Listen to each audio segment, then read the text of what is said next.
Hey guys, how's it going? Well, I am considering buying a Propex heater, the H2000 HS2000 model. Um, Nick Wood, YouTuber, commented on my thing when I talked about that video about making two uh, two strategies for heating using my Wave 3 stuff. And he said you should just get a Propex, and they're basically all the new vans in Europe that they're having installed. So it's looking like I'm strongly leaning towards that. So I'm gonna compare the Propex to the Webasto to the Suburban RV heater, from what I know. And this will illuminate why I'm leaning towards the Propex. Um, so Webasto is the one that Rolling Leadership put into his van, and the reason I'm not too keen on that one, um, first of all, there's a local dealer here, but there's no like authorized installer in Vancouver, which means that you buy the unit and then you gotta find someone to put it in. And I don't know, like if you've never done it before, if anytime someone's never done something before, then there's always a risk of they might not know what they're doing. And I don't really want to be the guinea pig for them learning. And when you're dealing with gas and gas lines and stuff like that, cutting into my gas lines in my van, I'm not thrilled about that. So that's kind of a strike against the Webasto.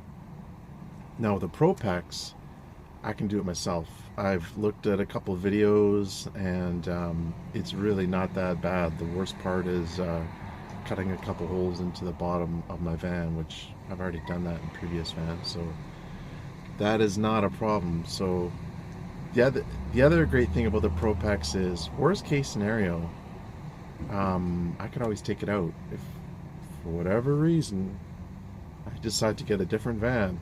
Not happening, but if I ever decided to get a different van, I could take that Propex with me. Would it be a difficult thing to get it out? Yes, but I could do it. With the Webasto, once something is like into your brake or your gas lines and stuff, I'm not touching it. It's not something I could do. I don't feel confident enough to mess with that. So that's another major plus of the Propex, is I can take it with me. Um, Now, I don't know how much the Webasto is. I think it's around $1,300 or $1,200, and the Propex is around $900. So that's a slight advantage um, as well. Now, the other thing is, Webasto uses the gas from your car or your vehicle, which is, in a way, it's a good thing. In a way, it's a bad thing. It's a good thing because it means you never have to worry about running out of propane. Propex uses propane, and I could just use a 20-pound barbecue type tank. The negative thing against a Propex in that way is that I will run out in the middle of the night or something like that, and then I'm gonna be cold. So I'd want to get a second small propane tank, so that if I run out, I can just reconnect it and still have heat. Whereas the Webasto, that wouldn't happen because it's off your gas tank. Now, if you're running really low, say you're below E and you park and then you run your heater, then I guess you could run out of gas that way as well. Also, propane is cheaper than gasoline, I believe. At least it is in Canada. So it should be cheaper to run the Propex in that sense. I believe. I'm not 100% sure. Now, in terms of the Suburban, the RV heater, this NESQ, whatever it is, it's way cheaper. It's $350 US on Amazon. But that one I'd probably want to have professionally installed. Maybe I could do that myself. I don't know. I'd have to look into it more in depth. But so if I did have to pay for installation, that's not against the Webasto. If I'm paying for installation, that's going to be at least $200 or $300 for someone to install it. So I could add that to the price of the Webasto or the Suburban, where the Propex I can do myself. So the issue with the Suburban heater is, now I know someone, if you've been watching the videos lately of the RV con, that girl Atlee with her van T-Rex, the big Ford Transit, she has a Suburban, and that's where I got the idea to try the Suburban. And she likes it. It's 16,000 BTUs, and she says it's on for less than like 4 or 5 minutes, and then it shuts off because the van is small and it's insulated, and kicks on, warms it up, and then shuts off. So, you know, she's had it since January, so she did have it in the winter months, although I don't know if she was living in her van at the time. I think she was still building it. I'm not really sure about all that. Anyway, so I know someone that uses it and likes it, so that's definitely a check mark in the win column for the Suburban. The issue with the Suburban, to my mind, is two things, and that would also have me concerned about the Propex. The Suburban uses, it's going to use more amperage off your batteries. I think it's like something like 4 or 3.5. I can't remember exactly what it was. Whereas the Suburban uses about 4 amps or whatever it is, whereas the Propex uses 1.4, so uses way less energy while it's on. Number 2 is the noise, and this is the major concern I have about the Propex, is how noisy is it. The thing I like about the Wave 3 is it's dead silent. I don't hear anything. And I did see a video where a guy had it on, and it did seem a little bit loud. And so I don't know. That's a strike against it. And someone said that the Suburban is also very loud. So I mean, very loud or loud. I mean, it's all a matter of what you define as loud, I guess.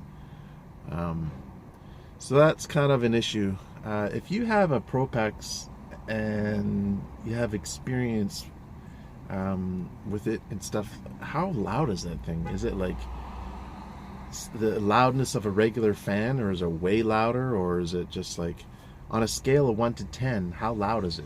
10? 7? 4? 2.54?